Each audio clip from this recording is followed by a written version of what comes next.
నువ్వు ఉండవే. బిడ్డ ఎప్పుడు తిందో ఏంటో, ఎప్పుడు ఏదో అరుస్తూ ఉంటావు. నాకెందుకు నమస్కా. ఎప్పుడు నన్నే తిట్టు. మీ ఇష్టం వచ్చినట్టు చేసుకోండి.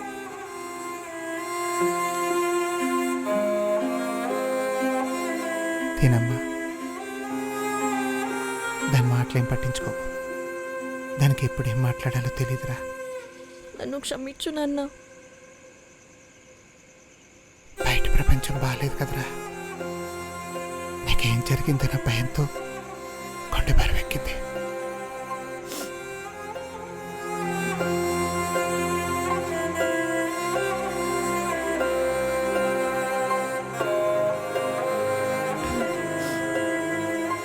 నువ్వు ఏడిస్తే మొత్తం దిగట్లేదురా.